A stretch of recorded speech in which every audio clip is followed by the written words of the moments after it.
नमस्कार आदाब, मेरा नाम है सरवत। आप देख रहे हैं सेहत ललन टॉप का हेल्थ शो, जहां बात होती है हमारी और आपकी हेल्थ की। पहला सेगमेंट है हालचाल। आज बात करेंगे उस भयानक गलती के बारे में जो आप सब्जियां और फल खरीदते वक्त कर रहे हैं। ये गलती आपकी सेहत को खतरे में डाल रही है। दूसरा सेगमेंट है तन की बात। अगर आपको लगता है कि पसीना आपके शरीर से गंदगी को बाहर निकालता है तो आप गलत हैं। और तीसरा सेगमेंट है खुराक, यानी एक झकास सी हेल्थ टिप, जैसे मशरूम को अपनी डाइट में शामिल करने के फायदे। करीब एक हफ्ता पहले की बात है, मैं घर के पास एक सुपरमार्केट में गई थी। अब वहां दिख गए मुझे कुछ फल और सब्जियां। अब वैसे तो सब्जियां और फल खरीदने में मुझे कोई खास मजा नहीं आता है, पर उस दिन मैंने थोक के भाव में चीजें खरीद ली। पता है क्यों? क्योंकि ये सब्जियां और फल देखने में क्या कमाल के लग रहे थे। सेब एकदम चमक रहे थे, सब्जियां एकदम चमक रही थी, मतलब इतनी सुंदर लग रही थी कि बस रहा ही नहीं गया। और ऐसा सिर्फ मेरे साथ ही नहीं होता है, हम में से ज्यादातर लोग सुंदर और चमकती सब्जियों को देखकर ही उन्हें खरीद लेते हैं, ये सोचकर कि वो ताज़ी होंगी, वो अच्छी होंगी। अब यहीं पर हम एक बड़ी गलती कर बैठते हैं, क्योंकि जो चमक आप देख रहे हैं ना, वो असली नहीं है। सब्जियों और फलों को चमकाने के लिए कुछ ऐसी चीज़ों का इस्तेमाल किया जाता है जो आपकी सेहत के लिए बहुत बुरी होती हैं।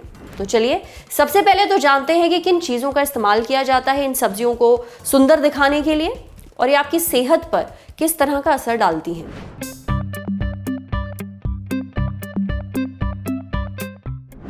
अधिकतर इन फलों को और सब्जियों को केमिकल और डाई से रंगा जाता है। एक केमिकल आता है मेलाकाइट ग्रीन। इससे अधिकतर हरी सब्जियों को रंगा जाता है और सब्जियों को एक अच्छा चमकदार रंग दिया जाता है। ये कैंसर कर सकता है, कार्सिनोजेनिक है। उसी तरह आपने देखा होगा कि आजकल के जो तरबूज हैं उनको जो है एकदम लाल होते हैं और बहुत ही मीठे होते हैं।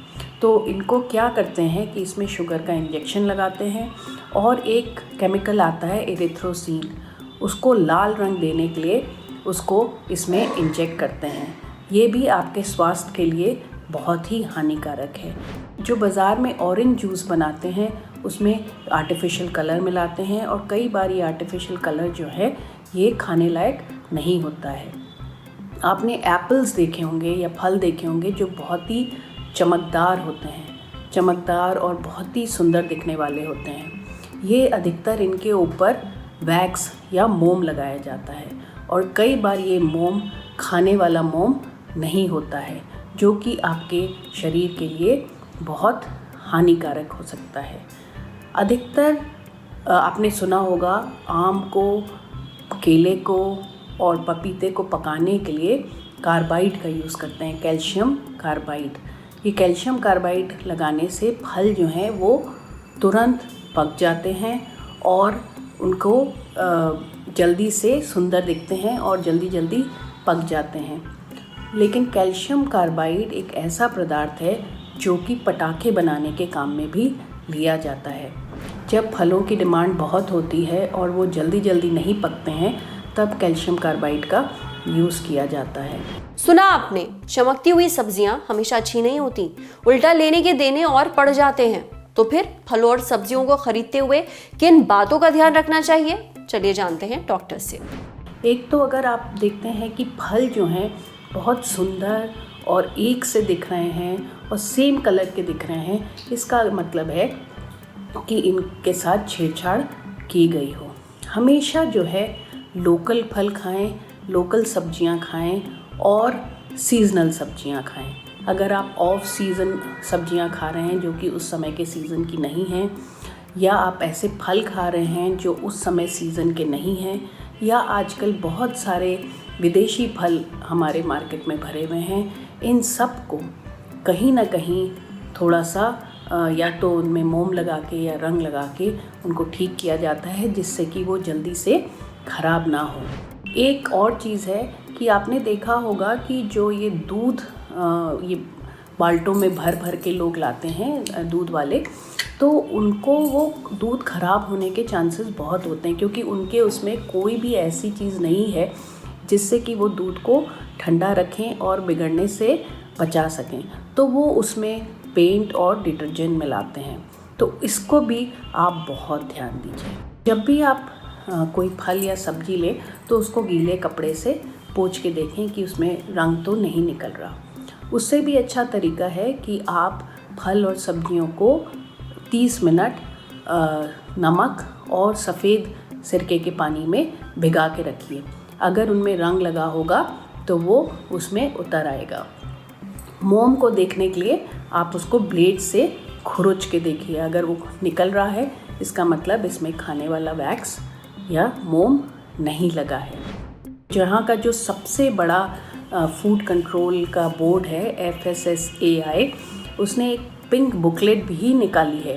पिंक बुकलेट कि हम घर में किस तरह से सेफ्टी से फूड खरीदें और स्टोर करें। ये ऑनलाइन अवेलेबल है, आप प्लीज़ इसको डाउनलोड करके देखिए, जिससे कि आपकी सेहत पर असर ना पड़े।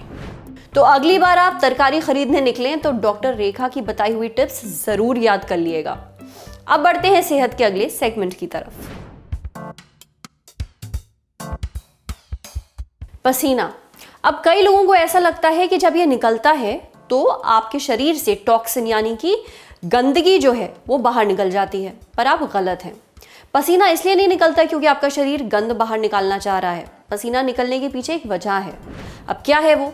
देखिए, पसीना आपके शरीर को कूल डाउन यानी ठंडा करने का एक तरीका है। जब आपके शरीर को एहसास होता है कि वो ओवरहीट यानी ज़्यादा ही गर्म हो गया है तो पसीना निकलने लगता है। इससे आपके शरीर का तापमान कंट्रोल होता है। पसीना ज़्यादातर पानी से बना होता है, यानी जब आपको पसीना आता है तो आपके शरीर में जमा पानी कुछ और चीज़ों के साथ मिलकर बाहर निकलता है। अब क्या होती हैं वो चीज़ें? वो है नमक, प्रोटीन, यूरिया, अमोनिया वगैरह। ये पसीना एक ग्लैंड यानी ग्रंथि से निकलता है। इस ग्लैंड का नाम है एक्राइन। इनसे ज़्यादा पसीना निकलता है।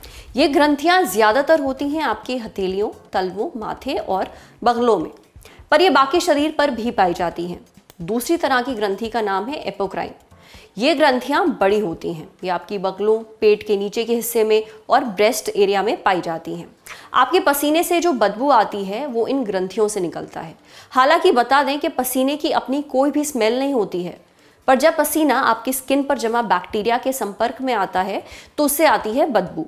अब अगर आपको पसीने की बदबू की दिक्कत ज़्यादा है तो ज़रूरी है कि आप कुछ खाने की चीज़ों से परहेज़ करें, जैसे लहसुन, प्याज और पत्ता गोभी। इसके अलावा आप एंटीबैक्टीरियल साबुन का भी इस्तेमाल कर सकते हैं, यानी बैक्टीरिया से लड़ने वाले साबुन। कोशिश करिए कि आप कॉटन के कपड़े पहने और ढीले कपड़े पहने। नहाने के बाद पानी अच्छे से पोंछकर ही कपड़े पहने। समझे? अब बारी है सेहत के अगले सेगमेंट की, खुराक, एक झकास सी हेल्थ टिप। मशरूम कई लोगों को खाने में बहुत पसंद है और कई लोगों को एकदम नहीं, पर मशरूम को अपनी डाइट में शामिल करने के अपने फायदे हैं। जैसे इसमें होता है विटामिन डी, जो आपकी हड्डियों और इम्यून सिस्टम के लिए काफ़ी अच्छा होता है। साथ ही इसमें होता है पोटाशियम, जो कंट्रोल करता है आपका ब्लड प्रेशर। मशरूम में कैलोरीज कम होती हैं पर मिनरल्स की भरमार होती है, इसलिए आप चाहें तो मशरूम की सब्जी बनाकर खा सकते हैं और इसमें आप मटर भी डाल सकते हैं। ये टेस्टी भी है और हेल्दी भी। तो आज सेहत पे इतना ही। अच्छा, अगर आप एक डॉक्टर हैं और हमसे कुछ शेयर करना चाहते हैं तो जो ईमेल आईडी इस वक्त आपको अपनी स्क्रीन पर दिख रही है उस पर हम एक मेल भेज दीजिए। कैमरे के पीछे हमारे साथ है मिथिलेश। ये वीडियो फेसबुक पर देख रहे हैं तो हमारे फेसबुक पेज को लाइक करिए। यूट्यूब पर देख रहे हैं तो हमारे चैनल को सब्सक्राइब करिए। बेल आइकन पर ज़रूर क्लिक कर दीजिए ताकि जब भी हम कोई नया वीडियो अपलोड करें तो उसका नोटिफिकेशन आप तक सबसे पहले पहुंचे। शुक्रिया।